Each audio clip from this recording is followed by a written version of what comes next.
Welcome to Storycomic Presents, where we interview amazing storytellers and artists. This is episode 532. I'm your host, Joshua Smith of Storycomic.com, and John Holland returns to the show to talk about his July Kickstarter for Vampires vs. Zombies, a horror comic that has been living in his head for years.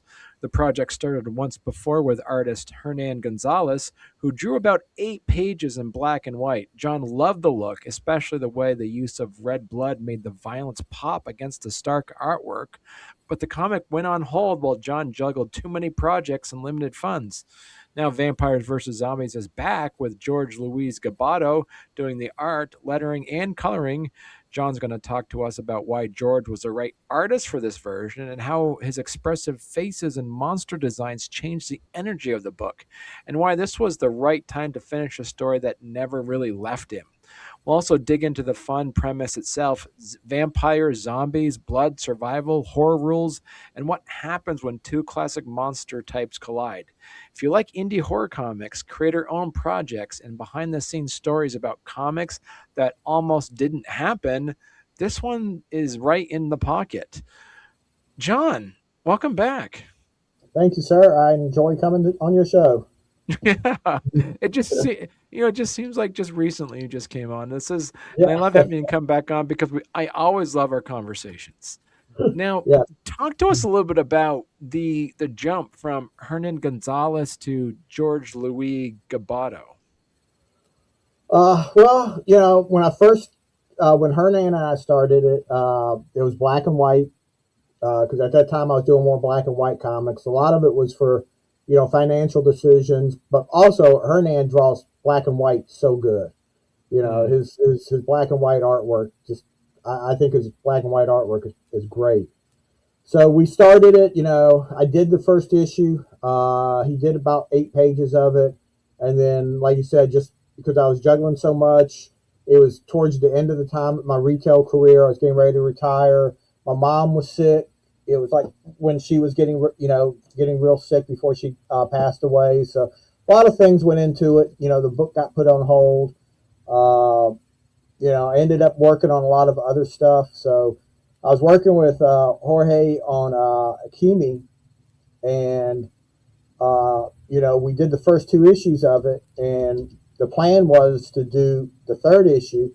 But for some reason, this thing jumped back in my mind. This Vampires versus Zombies I've been thinking of it in one form or another, probably for the last decade. Between that storyline and the main character of the book, Enoch, who originally wasn't part of the story, he's been juggling in my mind for like forever.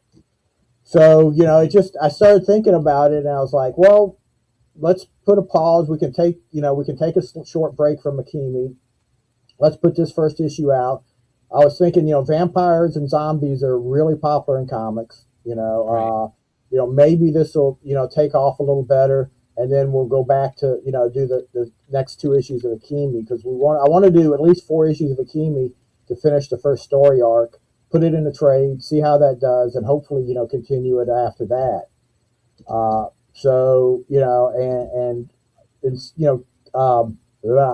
Jorge's art is more, he colors his own art. So at first I almost did go with black and white. I was going to go with the same format like Hernan did, black and white with red, just for the blood and everything. But then I just kind of thought, with Jorge doing his own art, it would be better just to do that in color. He could do a good job with it in color, and color comics sell better and a little more receptive to readers. So he's did the first issue. Like I said, the first issue is done. It's written. It's drawn. We're just going to wait till the Kickstarter, finishes, and then we'll, print up whatever, however many copies we need. And so, give us a little bit of background of what the story is about. Oh, the story is the main character is Enoch Chase, and I don't know how many people are familiar. Enoch is actually a character from the Bible. He's actually Methuselah's father, and he was supposed to be such a good man that God brought him to heaven without him having to die. He just brought him up to heaven, and he's lived in heaven. So in my storyline, he decides he's tired of heaven. He goes back to earth, but he does this years, centuries, probably 1,000 years ago. So he's been on Earth basically as a monster hunter, trying to hunt monsters and demons and vampires and whatnot. So the story starts in a small town in the Midwest, and he's driving through it. He stops for dinner, and basically the story is there's a nest of vampires in the town and a bunch of zombies, and they're fighting. They're fighting for the town. Basically, the most of the people in the town are either dead or hiding, and there's the vampires and the zombies, and he kind of gets in the middle of it. In a sense, at the core of the story, though, it's a story about mothers and family, because the vampires are ruled by the vampire mother, who's like the mother of the tribe of the vampires.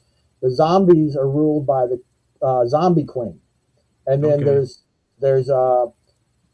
in the first issue, the first few pages, Enoch comes across this 12-year-old boy, Grant, who's got lost from his mother, got separated from his mother and all the fighting and everything. And so his mother is going to play a part in it too. So it's kind of a story of the three mothers, the zombie mother, the vampire mother, and Grant's mother. So at the core of it, it's kind of a story of motherhood and families.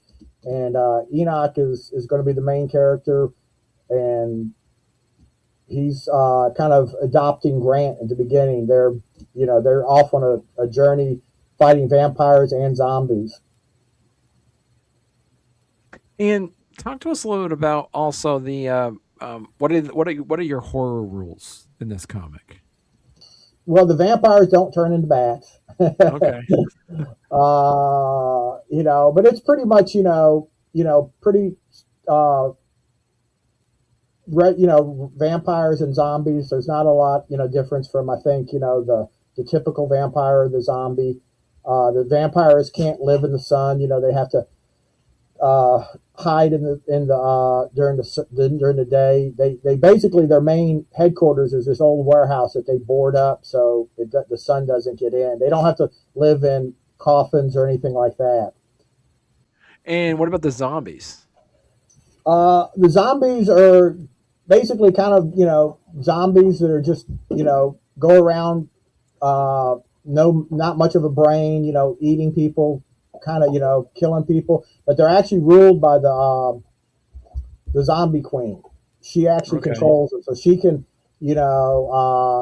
stop them from doing things. She can order them to do things. They basically do whatever she wants. So she actually comes to Enoch wanting to kind of she knows who Enoch is, and she wants his help in fighting the vampires.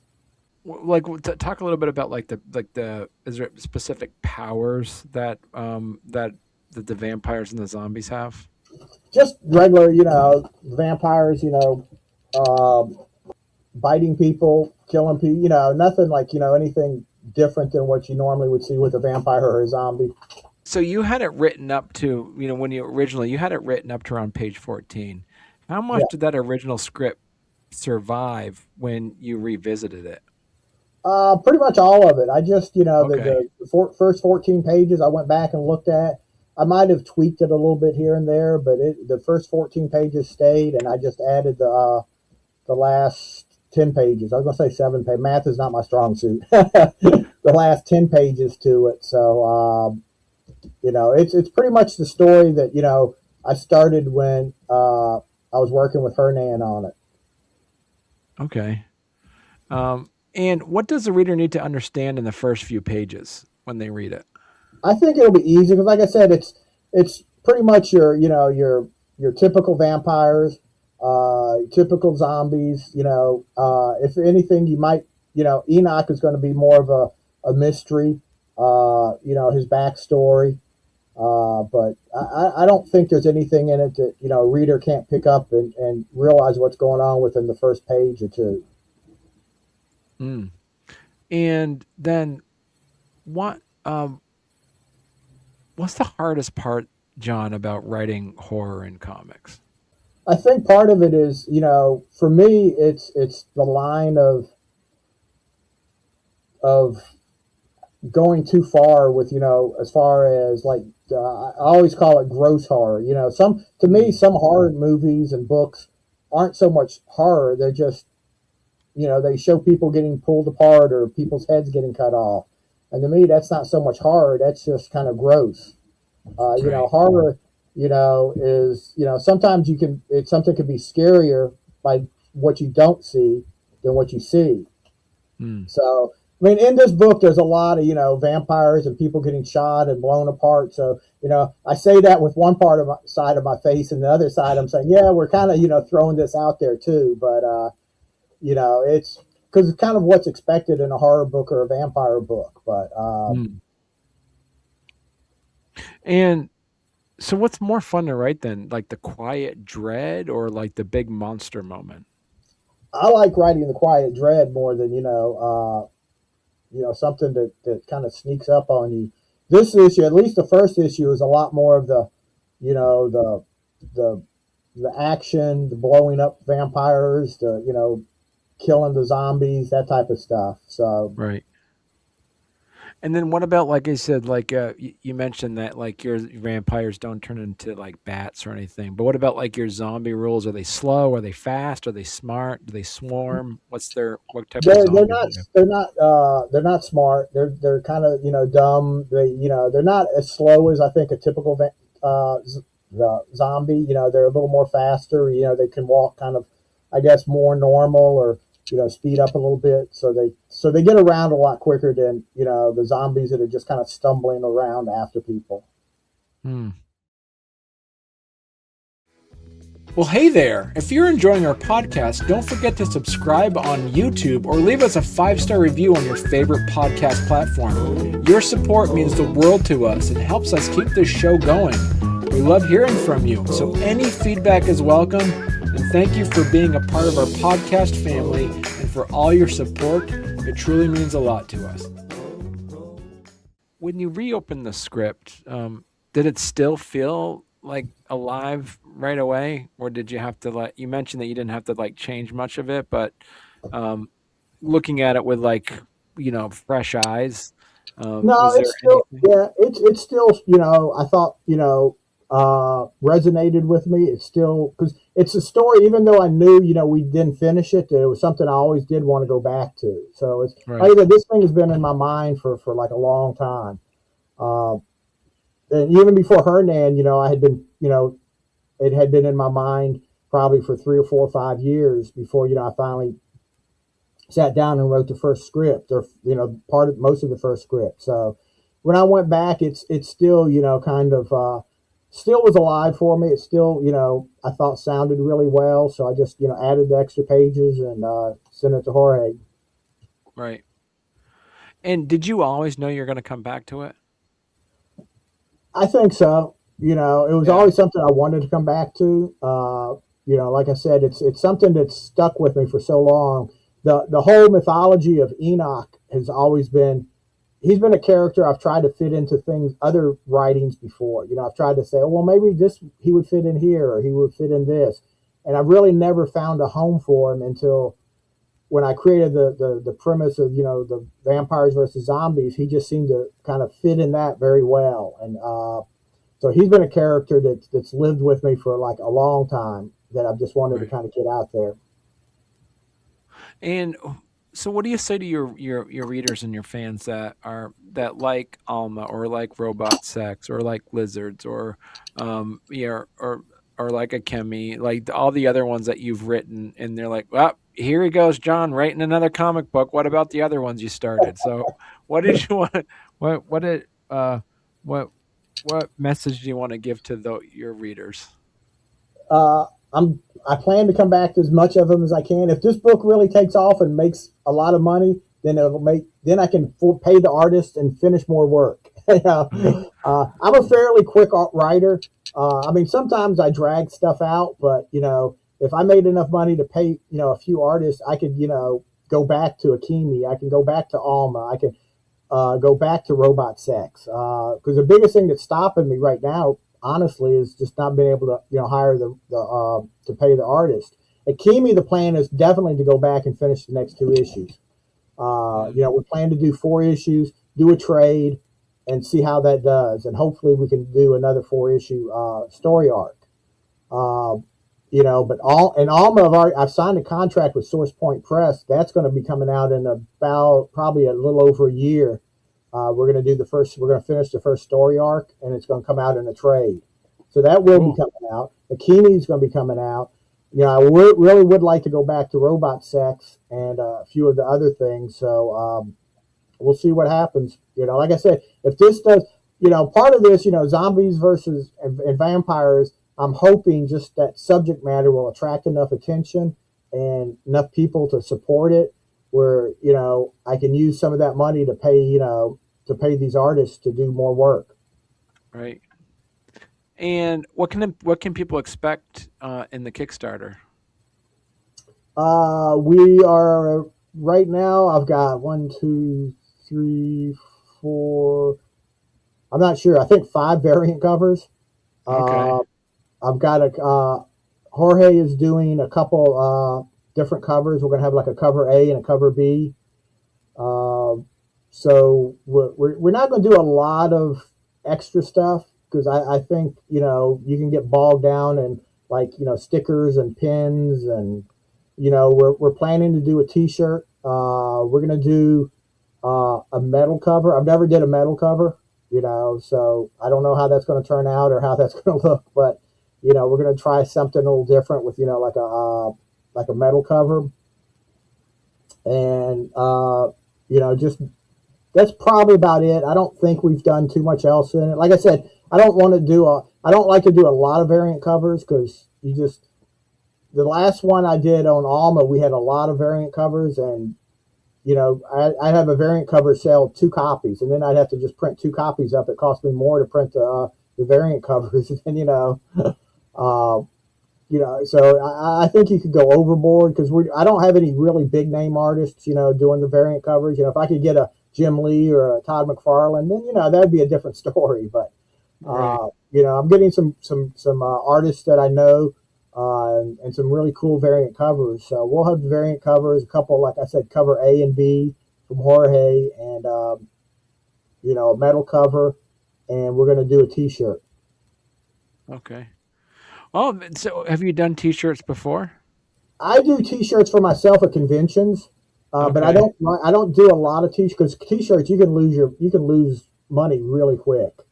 Right. But I've made T-shirts of some of my characters and stuff, and I'll bring them to conventions. But I only usually print a couple T-shirts of maybe 1 or 2 sizes, so I don't spend hundreds of dollars on T-shirts. But I probably have about 2 dozen different styles of T-shirts that I bring to conventions, and they do.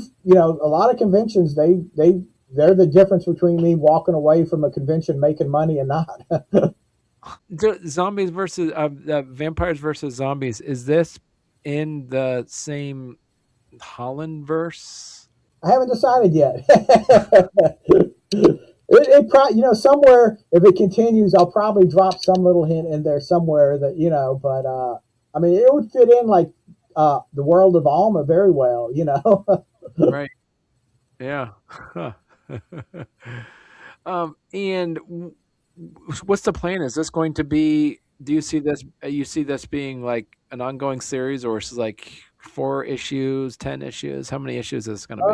I'd like to do at least 4 issues of it, and then continue. I'd like to because it's the main character is Enoch. So after 4 issues, it might not. The next 4 issues might not be vampires versus zombies. It may be some other type of monster or something. Because the title of the book really is the Journal's Enoch Chase. The characters or whatever he fights could change from story arc to story arc. So I would like to keep the character alive, not necessarily doing 50 issues of vampires versus zombies. I would. It is. I have it plotted out for 4 issues. Basically for the first story arc. Right. Okay. And so when do you see issue 2 coming out? If we do well, I'd like to do probably the next 2 issues of Akemi, get that done, and then go back to this. And as fast as Jorge is, that'll only be a couple months. Literally, Okay. he gets the comic done in a month. Right. Okay. So All I right. would see, this maybe, the towards the end of the year or so, hopefully going back to this.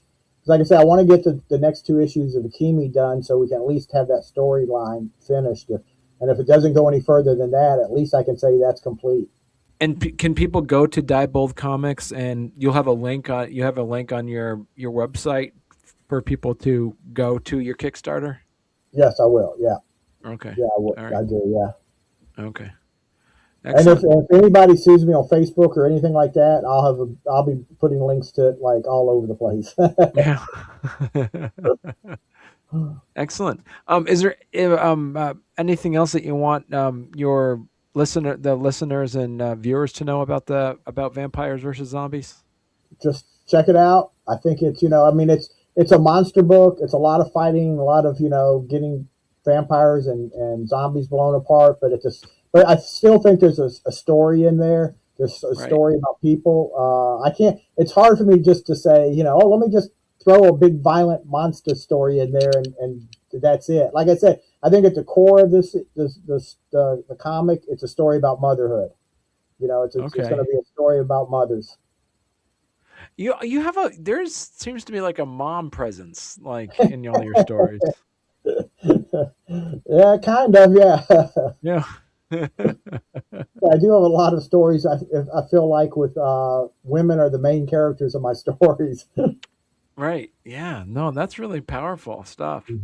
And if people want to learn more about you and your work, the best place they could go to is dieboldcomics.com. No, probably my Substack, jholland.substack.com. I Okay. pretty much I write about everything on there. I write about my comics. I write about just whatever I feel like. I also have links. I posted the first 6 pages, maybe 8 pages of the Hernan version of this years ago Okay. on Substack. So you can actually go there and look at the original pages of what it was going to look like. But I've tried like Patreon. I've tried all these other sub. I had a website and I just never seemed to keep up with them, or they just never seemed to work. But my Substack, I keep pretty up. I keep it updated pretty regularly, and it seems to be working well for me. So I'm sticking Okay. with it for the moment. I don't know why the other ones didn't work. It was more me not fooling with them than anything. But some reason the Substack has stuck with me, and I'm going to keep continuing it for the moment. Cool. Excellent. Well, listen, John, it's always a pleasure to sit down and talk to you. I had a great time. Thank you. I did too. Enjoy it a lot.